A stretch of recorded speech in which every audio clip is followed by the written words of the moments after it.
Una de las cosas más difíciles en la santificación progresiva es la constancia. La constancia tiene que ver con las luchas que se viven en ese camino de la santificación, que es como ese filo de las montañas en que te ves tentado a ir hacia el legalismo, en el que confías en tus buenas obras para tu autojusticia, o en la licencia, en el que buscas la autocomplacencia y solo se interesa a Dios para que Él te sirva a ti. Y la constante de vivir en esa línea intermedia, como en el filo de una montaña, donde amenazas, siempre los cristianos, amenazas de caer hacia el legalismo, hacia el evangelio del legalismo, hacia el evangelio de la licencia, el evangelio licencioso. Precisamente en el día de hoy, eso es lo que el Señor manda decirnos a nosotros, como le mandó decir a la iglesia de Filadelfia hace 2000 años. Verso 11, aférrate. Esa es la palabra del Señor para nosotros hoy. Si lográramos conservar solo esa palabra, aférrate, agárrate fuerte, abróchate el cinturón, ajustate, apéate, fájate, sigue constante. Esto es lo que el Señor básicamente le dice a esta iglesia. En primer lugar se lo dice en una forma de afirmación. Verso 8. Has obedecido mi palabra y no has renegado de mi nombre. Es muy interesante esto. Lo mismo que les afirma es lo mismo que les ordena. Verso 11. Ya sé que has guardado mi mandato de ser ¿qué? Constante.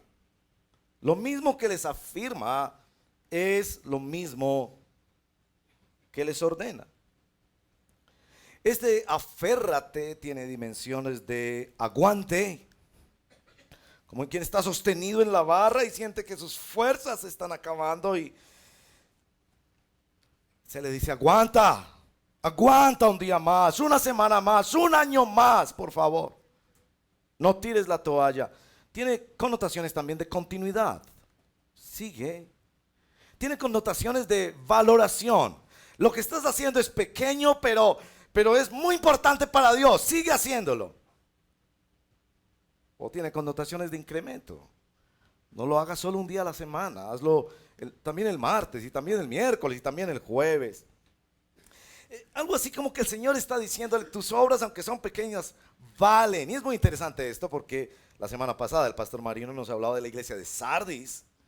La iglesia de Sardis es la iglesia con ego subido, con autosuficiencia, confiada en sus propias obras. ¿Y qué le dice el Señor? Estás muerto. Tus obras no valen para mí. Y a la iglesia de Filadelfia, que sabemos que era una iglesia pequeña, tiene su ego aplastado, no tiene autosuficiencia, sino autolástima. Y el trato de Dios es, conozco tus obras. Sé que tienes poca fuerza, pero has guardado, has sido perseverante, has tenido constancia. Muy interesante que la expresión de aférrate le ayuda tanto al que tiene ego subido como al que tiene ego aplastado. Y esto es la lucha de la vida cristiana. Hermanos y hermanas, cada uno de nosotros lucha con lo uno o con lo otro. Seamos francos. Tú luchas con un ego subido y te sientes el ombligo del mundo y todo el mundo. No saludas a nadie, pero si alguien no te saluda a ti, ¡oh, horror de horrores! Pero tal vez tú luchas también con un ego aplastado, con una autolástima por el suelo. Yo no sirvo, yo no valgo, no me salen las cosas. A quien tiene esta situación, el Señor le dice, aférrate, verso 11. Aférrate ¿para qué? Para que nadie te quite la corona. Esto es muy importante, hermanos y hermanas, porque el mensaje de hoy del Señor es, aférrate para que no te quiten la corona. Escuche esto muy bien, hermano y hermano. Una de las luchas más grandes de la vida cristiana es entender cuál es el lugar de las buenas obras en nuestra vida cristiana. Pero estos mensajes a las iglesias están dejando muy claro, hay coronas, Hay recompensas para los que son fieles. Para tú que oras todos los días, que diezmas, que ofrendas, que sirves, que amas, que aguantas. Hay recompensas. Y también hay castigos. Hay disciplinas de Dios. Hay bendiciones que se pierden. Hay bendiciones que se pierden si no te disciplinas en la vida cristiana. Hay bendiciones que no llegan. Hay problemas que se crean. Por favor, yo creo en la gracia de Dios. Pero es precisamente la gracia de Dios que establece que para los hijos de Dios hay coronas y también hay castigos. El lenguaje que se esfuerza el apóstol Juan en seguir aquí es el lenguaje de las carreras olímpicas, ¿no? Ustedes han visto en esas carreras, los últimos momentos son los más difíciles. Y ahí el aguante, la resistencia, la administración de las fuerzas, la perseverancia, el mantener los ojos en la meta, es tan central. Y el Señor dice, vengo pronto, aférrate. ¿A quién se le dice que se aferre? Se le dice al que está desanimado. Podemos saber algunas cosas del desánimo de esta iglesia. Seguramente era una iglesia que en esa ciudad era insignificante. Posiblemente era débil y había sido fiel hasta ese momento, pero sus fuerzas menguaron y siente que está a punto de tirar la toalla, como tú que llevas años siéndole fiel al Señor y te han hecho tantas veces la propuesta de acuéstate conmigo, roba en tu trabajo, métete en este negocio y tú has dicho no. De pronto, vamos a ver, pues yo sé que de todas formas Dios perdona una vez al año, todo el mundo lo hace. Y como el atleta empiezas a bajar el ritmo, a perder el enfoque y estás a punto de tirar la toalla, estás desanimado o estás débil o estás desorientado, desconcentrado, has perdido la meta, tu mente está invadida por la ambición. Tu mente está invadida por el odio a una persona, tu mente está invadida por el desengaño.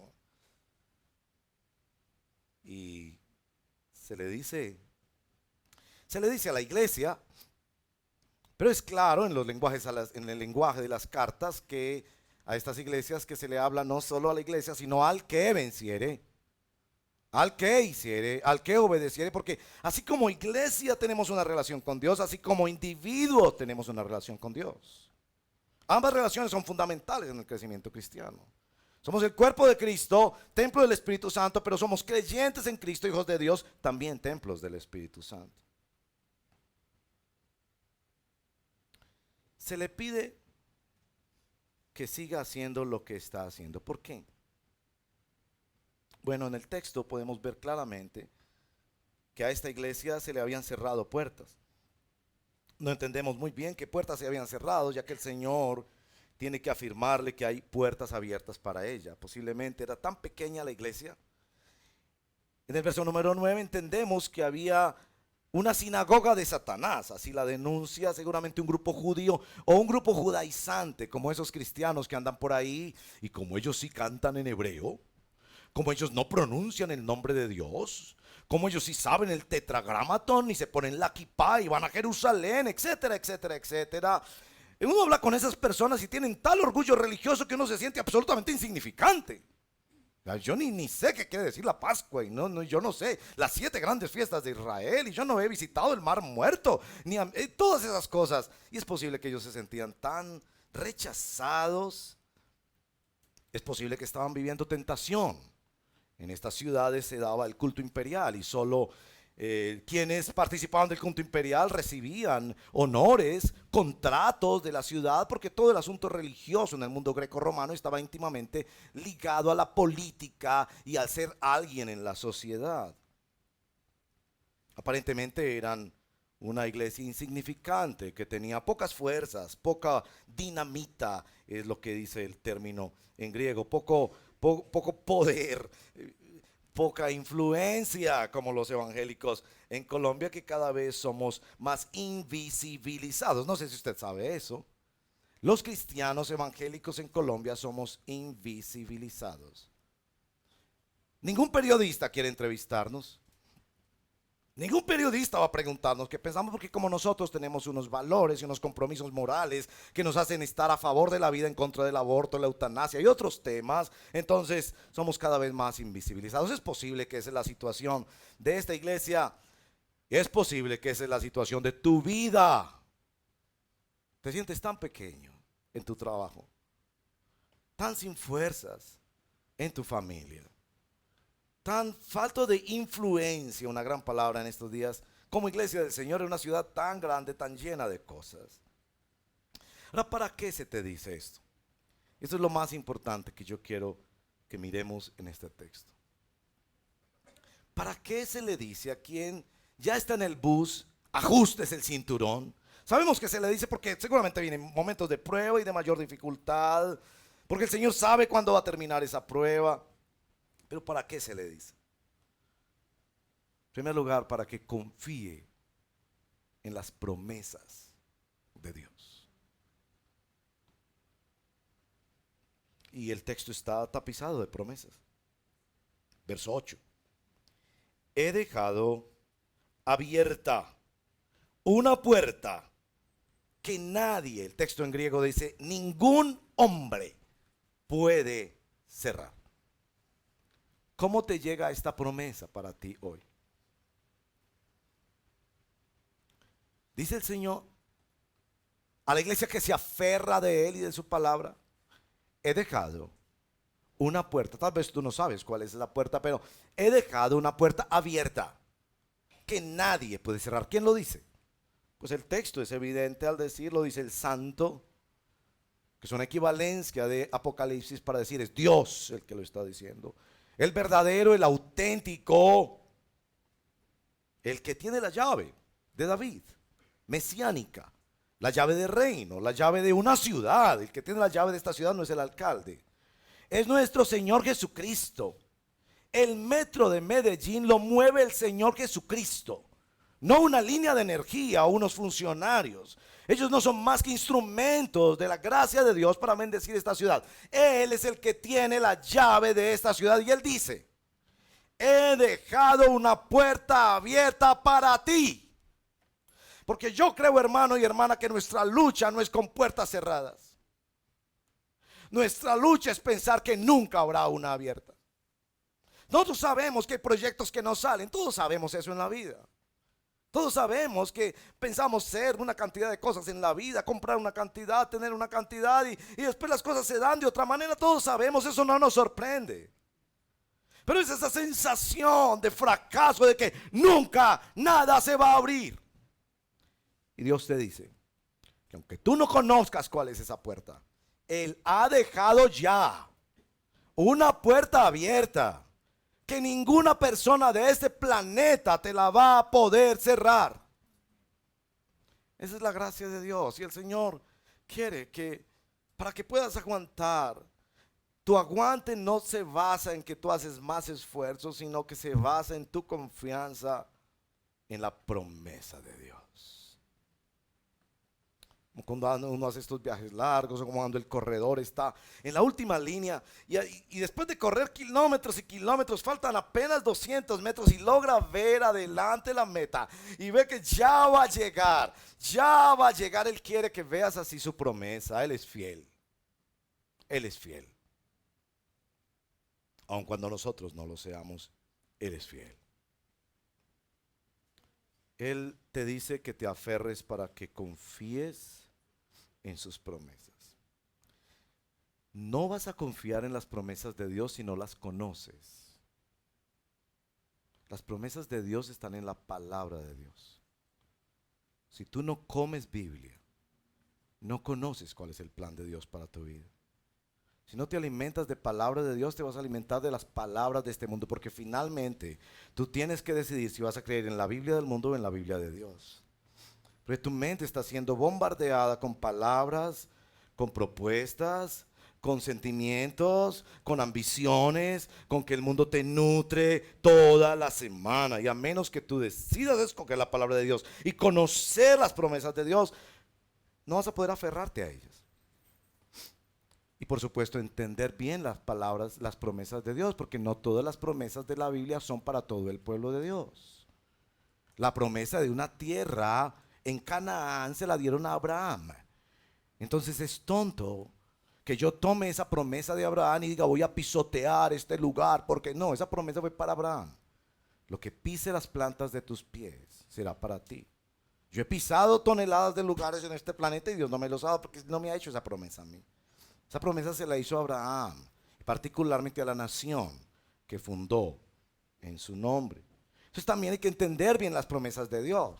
No acumular promesas y comprar la Biblia de promesas y empezar a reclamar promesas y a declarar promesas como si fuera un asunto supersticioso. Entiende las promesas de Dios. Por eso te digo, quizás no sabemos cuál es la puerta, pero esta es la esperanza de la promesa de Dios. Hay una puerta. Este problema es terrible, quizás envuelve la muerte, el fracaso comercial, pero hay una puerta, no la conozco todavía, pero hay una puerta y mi Dios ha dicho, nadie la va a cerrar. Es decir, Dios se va a glorificar en medio de la debilidad, del fracaso, de la dificultad, de una manera que te va a sorprender, mi hermano, te va a sorprender. No sabes cuál es la puerta, pero Él te dice, hay una puerta. Hay una puerta que nadie te la va a cerrar. Esto quiere decir, todas las cosas ayudan a bien. Y lo vas a decir años después. Cuando mires hacia atrás y digas, el negocio se quebró. La familia se dividió. La persona no llegó. Pero mi Dios me abrió una puerta. En segundo lugar se le dice, aférrate para que tengas seguridad y confianza en la protección de Dios. La persona débil necesita entender la protección de Dios. La protección de Dios en este texto se da en dos niveles. En primer lugar, en un nivel de reivindicación. Y miren la forma tan extraordinaria de esta reivindicación. Aquellos que los rechazaban en esa ciudad, el Señor, dice aquí, el Señor hará que vengan, se postren a nuestros pies y reconozcan que somos buena gente, que hemos hecho lo correcto, que somos el ombligo del mundo. No, que Él nos ha amado. Que es esperanza aún para ellos, porque también los puede amar a ellos. ¿Por qué nos amó a nosotros? ¿Porque éramos mejores? No. Somos pecadores merecedores del infierno como cualquiera. Pero Él conseguirá que esas personas nos reivindiquen. ¿Cómo será eso? No sé. ¿Cuándo será? No sé. Sé que al final de los tiempos toda rodilla se doblará y confesará a Cristo como Señor. Pero aquí está este factor. Ellos vendrán. Tu familia vendrá. Tus compañeros de trabajo quizás en el momento de su muerte. Vendrán y dirán, efectivamente, tú fuiste amado o amada por Dios. Es decir, se han burlado por tantos años de nosotros porque no hemos sido nada impresionante. Ellos han murmurado de nosotros pensando que creemos un espejismo y una ilusión humana, pero un día, así sea en el lecho de muerte, ellos vendrán y dirán, Dios lo amó en la persona de Cristo. Le dio una salvación y una esperanza eterna, lo hizo hijo de Dios, no por virtud de Él, sino por virtud de Cristo. Con amor eterno, te amó. ¿Te das cuenta? Él quiere protegerte de una manera tal que puedes resistir el rechazo. ¿Te das cuenta de eso? Nosotros nos vestimos para que no nos rechacen. Ponemos títulos para que no nos rechacen. Contamos miles y miles y miles y miles y miles de veces todo lo que hemos hecho en la vida para que nos acepten y no nos rechacen. Y aquí nos está dando la fórmula perfecta. Yo voy a proteger tu identidad, tranquilo. De alguna manera ellos van a reconocer que tú eres mi hijo o mi hija amada. No necesitas vestirte así, ni hacer todas las cosas, ni decirle a todo el mundo para impresionar, ni tener títulos. No te preocupes, yo voy a protegerte. Yo voy a protegerte de la lucha que tú tienes con tu baja autoestima, porque yo haré que ellos vean una realidad que ya está presente. Yo te he amado. Una segunda dimensión de esta protección está en el verso 10. Por cuanto has guardado mi mandato de ser constante, yo por mi parte te guardaré de la hora de tentación que vendrá sobre el mundo entero para poner a prueba a los que viven en la tierra. Los estudiosos nos orientan pensando que posiblemente esto se refiere a la gran manifestación que se describe más tarde del anticristo en Apocalipsis. Parece que un sistema que tiene que ver con lo comercial, y nosotros no pretendemos hacer especulaciones al respecto, donde los seres humanos serán tan controlados por la tecnología que quien no participe de esa idolatría tecnológica y mundial sufrirá. Y que la tentación será inmensa ser parte de esa red, de esa conexión por los beneficios enormes y por los sacrificios que significarían no ser parte de ella. Una tentación que aparentemente, como lo describe el verso número 10, es para una persona en sus fuerzas humanas imposible de resistir. Yo no sé qué tanto tú sufres con tentaciones que quiebran tu voluntad. Tal vez tú dices, para mí el alcohol no es una tentación. La pornografía no es una tentación. El chisme no es una tentación. La comida no sé. Pero todos tenemos algo que quiebra nuestra voluntad.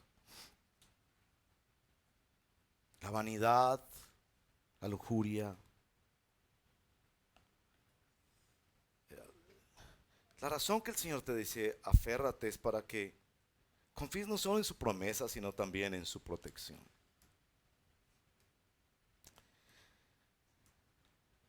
¿Qué podemos concluir?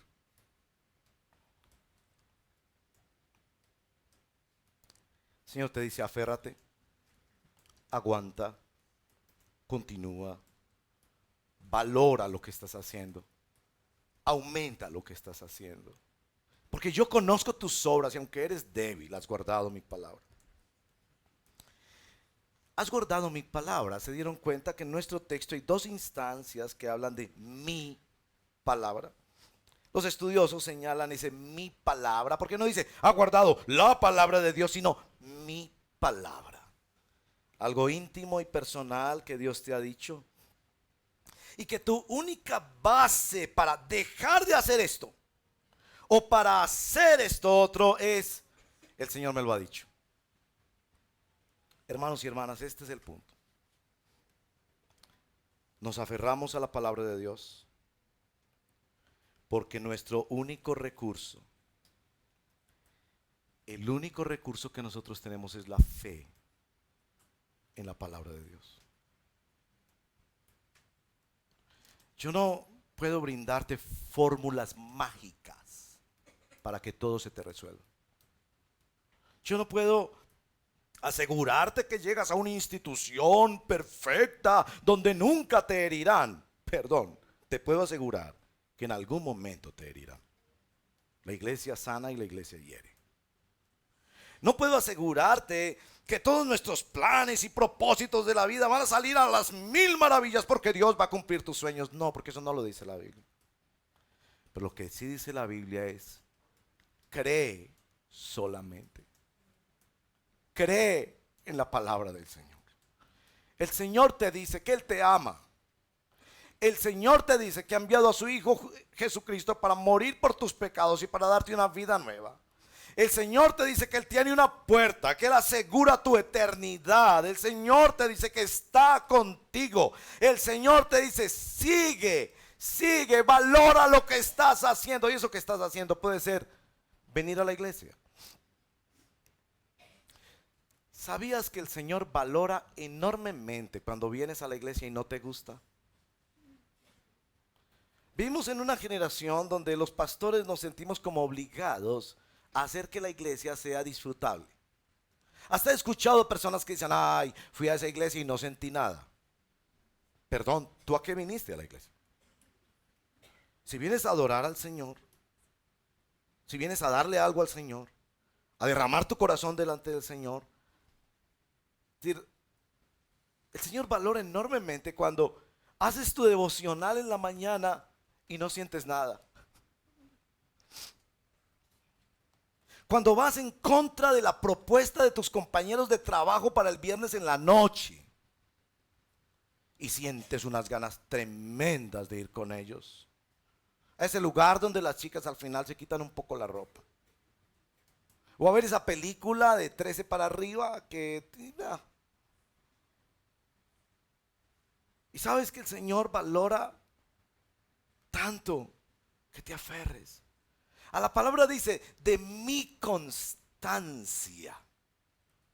Aférrate y sigue aferrándote a la palabra de mi constancia, porque finalmente solo tenemos la fe en las promesas de Dios, en la protección de Dios y en la corrección de Dios.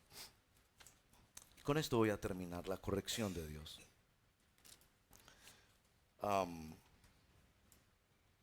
Sin duda hay una corrección en este texto. Este es una de las iglesias que el Señor menos regaña en todas las 7. Más bien la afirma, la defiende, le promete, pero todavía le ordena, aférrate porque si no perderás tu corona. Y aquí hay una corrección de la visión. Ellos se veían a sí mismos pequeños, sin muchas fuerzas. El Señor dice, yo sé, es verdad, no tienes mucha fuerza. Si comparamos con los 4 millones de personas que viven en este Valle de la Aburrá, con las políticas del gobierno en contra de la fe cristiana, con los miles de problemas que tiene esta ciudad y todas las complejidades de la vida moderna, nosotros somos más pequeños que una hormiga enfrentando un elefante. Pero aquí hay una corrección de la visión. Mire esto. A quien se siente con fuerzas débiles, Dios lo va a hacer columna del templo de mi Dios. Esto es muy importante porque Juan está usando figuras de esa ciudad. Habían templos, habían edificios oficiales del gobierno, eran columnas inmensas, algunas del tamaño de este edificio. Las columnas se nombraban, se les ponían firmas. Esta columna la donó tal persona muy rica, o es el nombre del César, o es una columna que se hizo porque ganamos una batalla. Y lo que quiere decir todo este texto del verso número 12 es que será el débil, será puesto el pequeño, será columna el desanimado, el que siente que las fuerzas, ese será el que sostiene. Porque esto es lo que ha dicho el Señor: mi poder se perfecciona en la debilidad. Y por eso el apóstol nos dice, entonces me voy a gloriar en ser débil. Tú que luchas con la tentación, tú que difícilmente haces un devocional a la semana, tú que difícilmente sabes si Noé está en el Antiguo Testamento o en el Nuevo Testamento, Dios te dice, si Él te ha escogido en Cristo para salvación, te hará columna. No escoge la iglesia más grande ni el cristiano más poderoso. A esos orgullosos el Señor les dice, estás muerto. Vuelve a hacer tus primeras obras, porque el evangelio comienza y se sostiene en la expresión de nuestra fragilidad. Hermanos y hermanas, los momentos más gloriosos de la vida son cuando nos sentimos débiles. En el consultorio de odontología que he visitado numerosas veces las últimas semanas, y mientras la doctora, Dios la bendiga, trabaja en mi boca y yo desesperado tiemblo, y la pobre mujer me dice, ábrame la boca, ábrame la boca, ábrame la boca. Por eso la pobre mujer termina afónica, ábrame la boca, y yo, por favor, porque yo soy muy nervioso, me cuesta mucho todos esos asuntos de salud, soy gallina, en otras palabras, para eso. Pero son momentos de profunda oración, de profunda dependencia de Dios. Ahora ese es solo un momento que bendito Dios pasa, y gracias por las medicinas al Señor, pero es así toda la vida cristiana. frente a la tentación, frente a los problemas, al fracaso, a la escasez, a la soledad. Aférrate al Señor Jesucristo y a su palabra. Su promesa hay una puerta. Su amor será reconocido y Él te protegerá en la tentación. Bendito sea el nombre del Señor. Oremos. Hemos cantado, Señor, esta mañana con mis manos levantadas hacia el cielo. Y quiero pedir al equipo de alabanza que nos oriente en esa canción de nuevo. Con mis manos levantadas hacia el cielo. Me presento ante ti hoy, mi Señor, para recibir de ti, ¿qué? Premios, bendiciones, la fuerza y el poder, ¿para qué? Para conquistar el mundo y que los demás me reconozcan. No, para vivir junto a ti. Llenas hoy mi corazón de tu presencia. Llenas de alegría y paz todo mi ser. Y en cualquier necesidad, tú me responderás. ¿Por qué? Porque sé las fórmulas mágicas, porque estoy en la iglesia correcta, porque oró por mí el apóstol. No, porque me amas. Mi impresión es que esta canción fue escrita por los hermanos de Filadelfia en respuesta a la palabra del Señor. Y en respuesta a la palabra del Señor les pido que cantemos al Señor con devoción este canto esta mañana.